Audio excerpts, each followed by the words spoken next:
Son las 5 de la tarde con 51 minutos. El ingeniero Víctor Ali me dice que que si son 5 milímetros por año los que sube el nivel del mar, serían 200 años para llegar a 1 metro. Por eso decía el maestro, el doctor Jorge Goñi Arevalo, que no pinta realmente. Son 200 años para llegar a 1 metro, según esos datos. Gracias, Víctor. Un gran abrazo, hermano. Y bueno, también Pablo Méndez Valencia me dice: lo que pasa es que hay más viviendo, más supongo que personas. Híjole, no entiendo.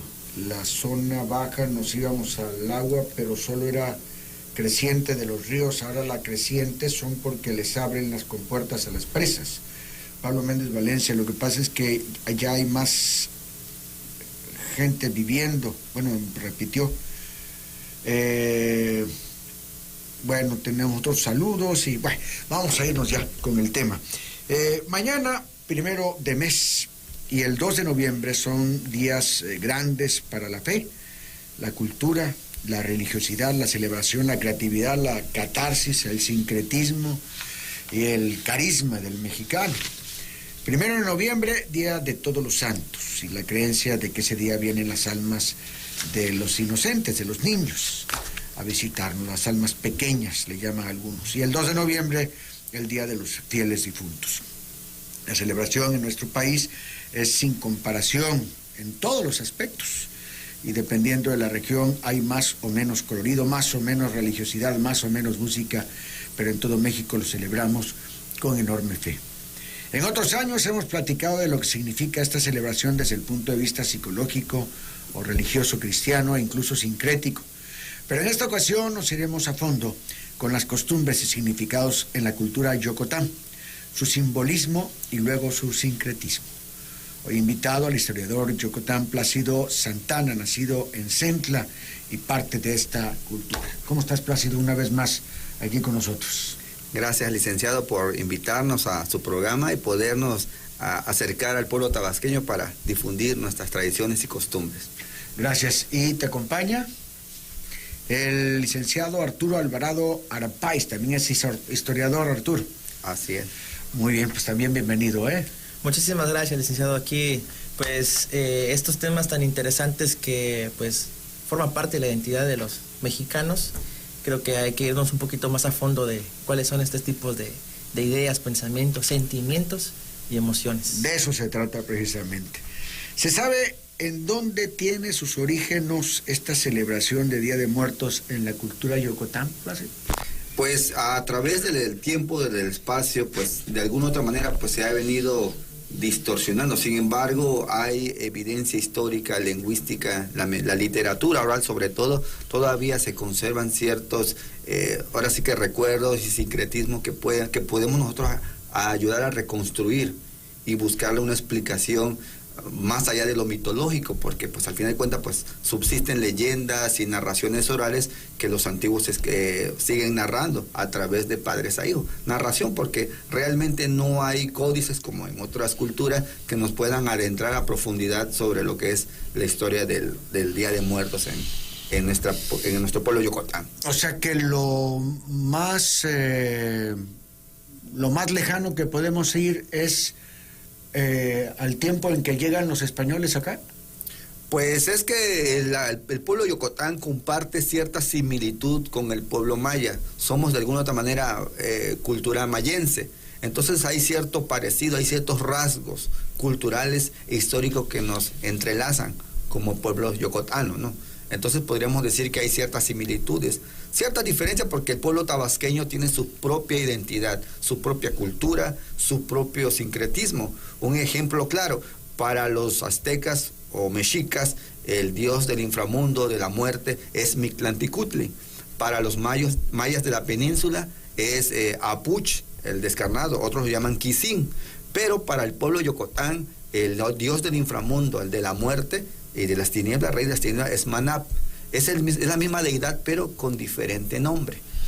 Y en la creencia yocotán, Manap, ¿qué hace y qué pasa con quien se muere?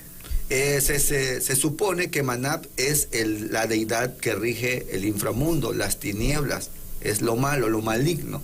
Entonces Manab es el patrono de los delincuentes, de los hechiceros o Atayá Yocotán, y es el que rige la muerte en el pueblo Yocotán. ¿Y quién sería el patrono de las almas buenas, de las almas limpias? Pues se supone, digo, porque eso entraríamos a un debate de que si realmente existe todo eso, porque eso fue traído por los conquistadores, que lo bueno, que el purgatorio, que el cielo, o sea, eso fue algo más. En el antiguo pueblo mesoamericano no existía el cielo, no existía todo lo que conocemos ahora, el mestizaje, ¿no? Sino era otra cosmovisión que existía. Entonces podríamos decir que no había ese lugar, era el lugar, o ibas al lugar donde realmente moraban las deidades buenas, o ibas a un lugar que comúnmente conocemos como el Quibalba o el Mictlán, que es el lugar de los muertos. Entonces sí había un lugar para los que eran buenas personas y uno para los negativos, ¿no? Pues no, porque se supone que en la cosmovisión mesoamericana, los guerreros, la gente que de alguna otra manera no iba al lugar de los muertos, acompañaban al sol, por eso el color rojo. En el caso de los sepulcros mayas que se han encontrado, se les echaba cinabrio, porque el rojo aludía a la reencarnación, porque pensaban que iban a reencarnar y regresarían a la vida, ¿no? ¿Por qué? Porque se supone que acompañaban su alma al sol. Cuando el sol renace, pues se pone rojo. Al nacimiento del sol en el alba es rojo. Entonces, y cuando muere, también el color del cielo es rojo. Entonces se supone que acompañarían al sol en la llegada y la salida. Es ahí que juega un papel importante la dualidad del conocimiento mesoamericano. Y digo esto porque comúnmente escuchamos que se pone una flor negra o algo negro en el altar, alude al luto. En la cosmovisión Yocotán aludía al lugar de la oscuridad, al lugar donde revivían las almas, los muertos. En el color blanco, simbolizado en una flor blanca, se nos ha dicho de que es la pureza, cosa que no es. Antiguamente el color blanco aludía a una dualidad vida-muerte. ¿Por qué digo vida? Porque el color blanco, cuando nosotros somos engendrados en el vientre materno, el espermatozoide de nuestro padre fecundiza el óvulo de nuestra madre, el origen de la vida es un embrión y es totalmente blanco. Entonces ahí está la dualidad. Vida es blanco. Y cuando morimos, otra vez se vuelve a representar el color blanco, pero ya en la dualidad de muerte. Los huesos, nuestros huesos que aluden a la muerte, es color blanco. Entonces ahí está la dualidad del blanco. Vida, muerte. En la tradición Yocotán, cuando una persona muere, ¿es una tragedia? Pues ese es parte de la vida. Es algo que realmente el pueblo Yocotán veía como todos los pueblos mesoamericanos. No era una tragedia, sino era más que nada algo de la vida misma. Es la dualidad. Si hay vida, hay muerte. Si hay frío, hay calor. Si hay día, hay noche. Eso es parte ya de la vida en sí, pues. Bien, prácticamente son las 6 de la tarde. Hago la pausa, Agosto, para seguir platicando sobre la celebración propia de muertos, ¿no? Ahora volvemos.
Que decirlo. Vamos a fondo con Chuy Sevilla. 6:04, continuamos con nuestro tema, platicando con el historiador Plácido Santana Hernández y el licenciado Arturo Alvarado Alpáez, también historiador. Bueno, pues ¿cómo toman esta celebración de Día de Muertos? ¿Es una celebración alegre, festiva, ritual, triste? ¿Cómo la podías catalogar, Santana? Pues prácticamente en el pueblo Yocotán no eran cuestiones cada día de 12 de noviembre, primero, porque ese es el día de velas en los panteones, se puede decir que no lo toman como algo triste, sino alegre, porque los visitan las almas de sus antepasados. Se dejaban los cherajucá, ofrendas en los panteones, y también se dejan ofrendas en las casas, esperando a que lleguen esas almas a visitarla. Era algo realmente sagrado que vinieran ese día en las almas de los antepasados. Estaba prohibido dejar hamacas colgadas en las casas, estaba prohibido dejar ropa tendida en lo que es en el tendedero, porque eso enojaba a las almas. Inclusive en algunas zonas yocotanos aún siguen dejando una silla en el altar, porque para ellos el alma llega y se sienta a degustar. Por ejemplo, el pozol tiene que estar espumoso, porque se supone que el alma absorbe lo que es la espuma, al igual que el chocolate.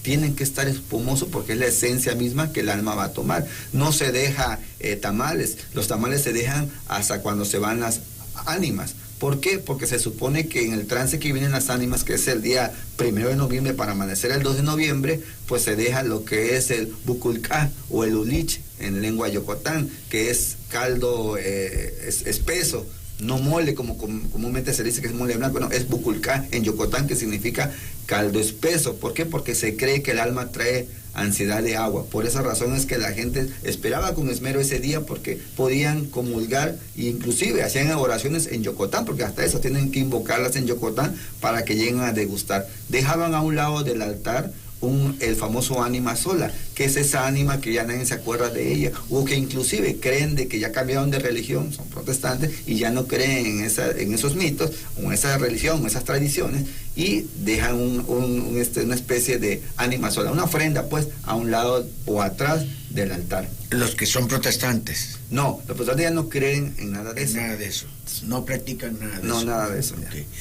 ¿Cómo, Arturo, cómo ¿cómo sepultaban a sus muertos los Yokotán? Bueno, en este caso vamos a hacer una travesía histórica, en este caso a través desde los pueblos olmecas. Hoy sabemos la evidencia de que solamente hay ciertos aspectos monumentales. En este caso, en la venta Tabasco, a través del complejo A, en este patio norte que desgraciadamente Pemex ya borró de su existencia ese espacio, digamos, ceremonial. Ahí mismo las personas quienes eran sepultadas, se les agregaba el cinabrio, como bien comentó el licenciado Plácido. Esta parte del rojo, la utilidad del cinabrio como un aspecto mortuorio, y tal vez lo encontramos incluso hasta en Teotihuacán. En Teotihuacán también se han encontrado restos de cinabrio, e incluso en otras culturas universales se ha utilizado el cinabrio dentro de procesos funerarios.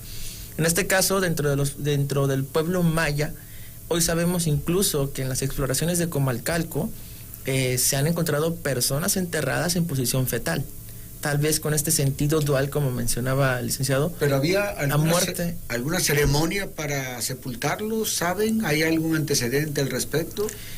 En este caso no sabemos tanto, o no, el estado de la cuestión de si existían rituales. Es posible que sí existían rituales que se prolongaban hasta días, pero es dependiendo el orden jerárquico en el que pertenecía el sujeto. En este caso, las personas en este ámbito de la arqueología doméstica, sabemos que las personas eran enterradas hasta en sus mismas casas. Y en el pueblo Yokotán el proceso es muy diferente, porque ya son prácticas muy tardías. Y actualmente el panorama, a través de este sincretismo entre la llegada de los hispanos, las prácticas mortuorias han sido completamente diferentes. ¿Cuáles son los principales elementos de la celebración Yokotán de Día de Muertos, Plácido? Bueno, ahí debe de tomarse en cuenta el altar, que tiene que ser de 3 niveles.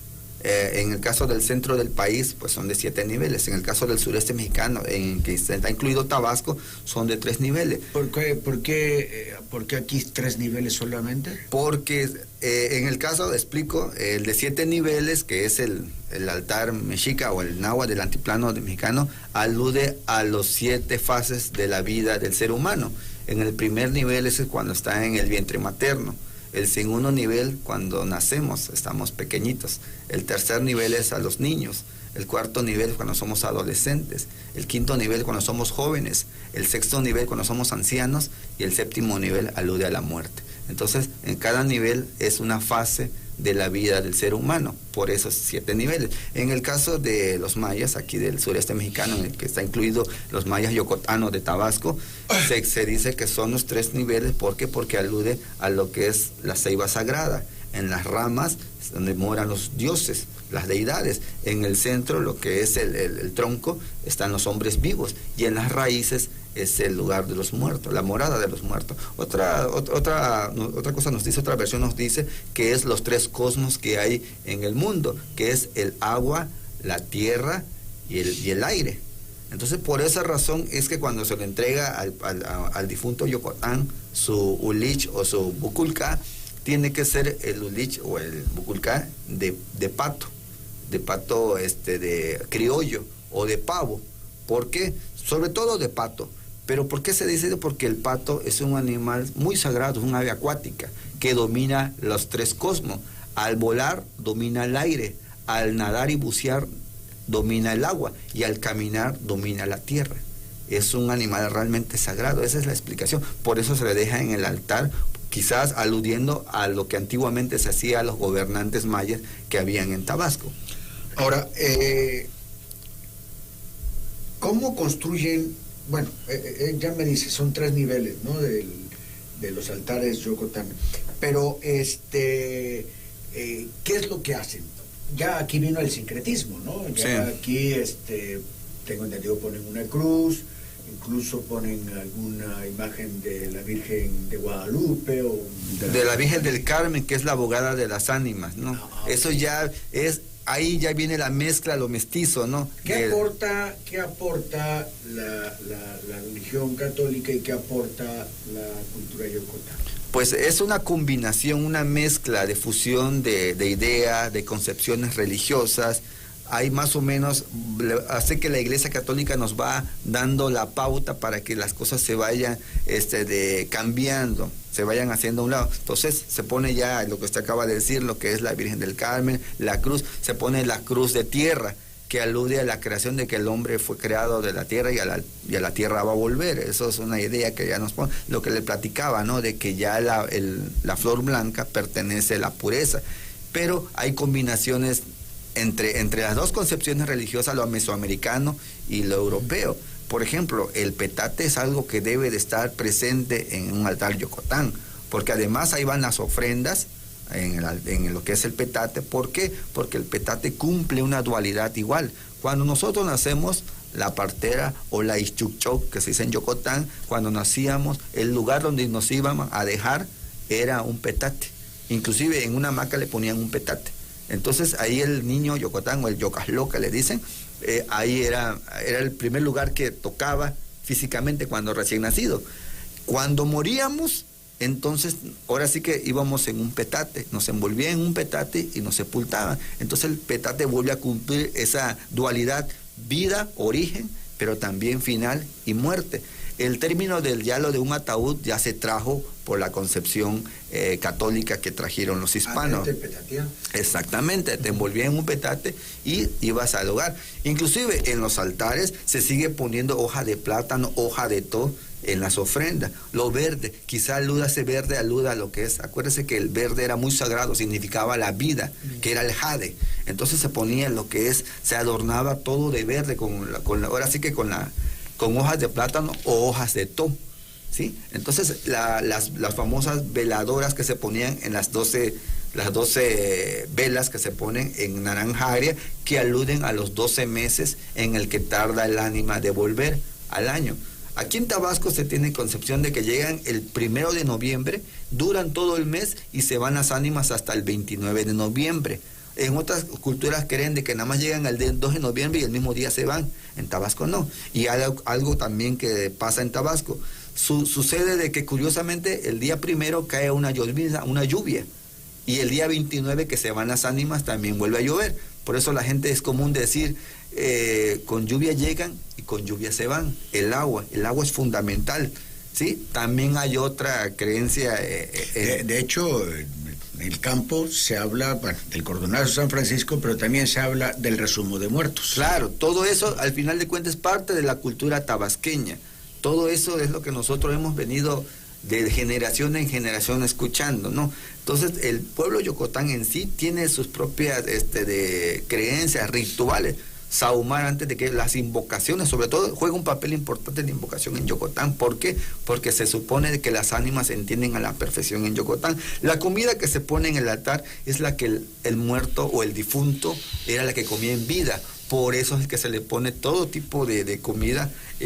Prácticamente antiguamente venía de la gastronomía tabasqueña. Acuérdese que la principal comida del tabasqueño venía del agua, de la laguna, de los arroyos, del río, del mar. Poco era lo que se lograba cazar. No existía la ganadería, fue introducida por los hispanos, por los españoles, y toda prácticamente la comida era de la flora y la fauna tabasqueña. Según los diferentes textos que he leído, los pueblos originarios sacrificaban a sus niños a Tlaloc cuando había seca, para que lloviera, y entre más lloraba el menor, pues más le agradaba al dios. Y eso quería decir que podría haber más lluvia, las lágrimas.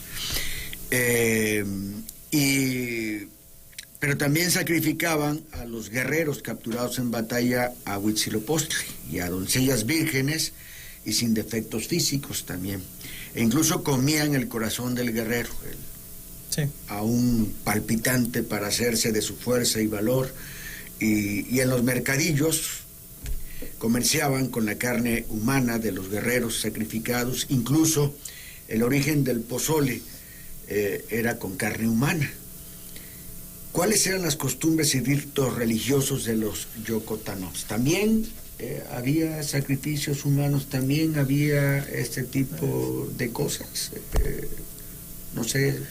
Pues en este caso, en las evidencias que se han encontrado aquí en la zona del trópico, por ahora no hay ninguna referencia de que se practicara la antropofagia. Por ahora sabemos que incluso ya en el posclásico es cuando se empieza a ver ese tipo de aspectos, en donde los pueblos mexicas, al momento de capturar en las guerras floridas con los tlaxcaltecas, una forma de terminar todo ese proceso, y sobre todo de esta cuestión de dominio, era comerse a los cautivos, a los que ellos capturaron. Entonces, el origen del pozole, incluso lo comenta Fray Bernardino de Sahagún, la antropofagia es algo como culminar el proceso de dominación. Entonces, comerse al que pues capturaron era como una forma incluso de absorber sus capacidades físicas, en la cual para ellos era combatir, era sagrado, la guerra era sagrada. Ahora, en cuanto a los sacrificios humanos, sí encontramos muchas referencias, inclusive desde el ámbito maya. Hay demasiados textos que nos puedan ilustrar un poco más sobre el sacrificio humano. En el caso del Olmeca, hace aproximadamente unos 35 años, no se conocía tanto sobre estos aspectos y pensaban de que el Olmeca no practicaba eso. Hoy incluso en la zona de Hidalgotitlán, Veracruz, como a unos 30 o 40 kilómetros cercanos a Minatitlán, se han encontrado restos de niños sacrificados, desmembrados. Y en esa zona hay un cerro que se le conoce como el Cerro del Manatí, y en el momento en que llueve, a través de los manantiales se va escurriendo agua, digamos que se torna de color rojo, tal vez simulando la sangre. Lo interesante es que en la zona del Manatí se han encontrado ofrendas de pelotas de hule y se han encontrado bloques de serpentina y también de jade. Como bien comentaba el compañero Plácido, aluda a la vida. Y sobre todo, si en el panorama se presentaba como un aspecto mágico, tal vez los olmecas interpretaron de que en el momento de que llueve, escurre sangre, entonces estamos viendo una cuestión dual, la vida y la muerte a la vez. Entonces, creo que a través del olmeca, conceptualizándolo como la matriz de esta diversidad cultural que luego muchos pueblos fueron retomando, creo que hay que partir justamente desde esa mirada. Y creo que la mirada local que tenemos aquí en Tabasco es muy diferente a las prácticas que se tienen en torno al museo, en torno a las prácticas del Día de Muertos. Son las 6:20 p.m, tengo que continuar con el programa, con otra gente invitada, con otra persona, pero nada más dígame, ¿el Halloween ha permeado a la cultura de Yucatán? ¿Hay gente que cambia ya las costumbres y las tradiciones de Día de Fieles Difuntos y todo esto de Día de Muertos, por Halloween? Lamentablemente, y lo tengo que decir, sí, es triste y lamentable que en escuelas primarias, en escuelas de preescolar, ahora sí que las profesoras están incluyendo mucho ese término del Halloween. Y son los maestros. Y son los maestros los que están influyendo mucho, induciendo a los niños de temprana edad. Imagínense, los futuros tabasqueños, futuros yocotanos, les meten esa idea. Qué bueno, no todas las escuelas, pero en algunas escuelas se influye mucho eso. Tal vez la concepción, la globalización mundial tiene mucho que ver, la mercadotecnia. Más sin embargo, hay escuelas, en el caso de escuelas bilingües de Tabasco, pues ellos sí van a lo que es el altar de Yocotán de muertos, el altar mestizo, pero sí, efectivamente, en las escuelas, sobre todo en las preescolares, se está incluyendo que las mismas docentes están fomentando el Halloween en los niños. Eso es verdad. Así es. No podemos decir que no, porque sí se está haciendo. Pues quedémonos con nuestras costumbres, con nuestras prácticas, con lo que es nuestro, porque además pues ya sabemos el Halloween, su origen, ¿no? Claro, extranjero. Aunque hoy aparentemente no representa mayor cosa, de todas maneras es revivir aquellas, no solamente lo extranjero, sino lo que dio vida a la festividad de Halloween. Distorsiona nuestra propia identidad también. Cuestiones, dicen quienes saben, demoníacas, etcétera, ese tipo de situaciones. Pues Plácido, un gusto enorme, como cada vez que vienes aquí a platicar contigo, ahora hablando de esto que tiene que ver tanto con la fecha que ya estamos aquí viviendo. Y Arturo, también te agradezco que hayas estado aquí con nosotros. ¿Quieres agregar algo? No, pues invitar al pueblo tabasqueño a que siga fomentando, sobre todo los profesores, alentando. Es bonito ver que las escuelas se organizan para hacer altares de Día de Muertos, no dejar caer nuestras tradiciones, porque al final de cuentas es lo que da identidad al pueblo tabasqueño. La identidad de los pueblos indígenas, la identidad del pueblo mestizo está precisamente en nuestras tradiciones y costumbres. ¿Te faltó el saludo? Me faltó el saludo, es cierto. Licenciada Landy Aguilar Palafox, un saludo. Aprovecho también para toda mi gente de Centla, de la vía Vicente Guerrero, de Frontera, de La Victoria. Un saludo cordial a toda mi gente allá del municipio de Centla.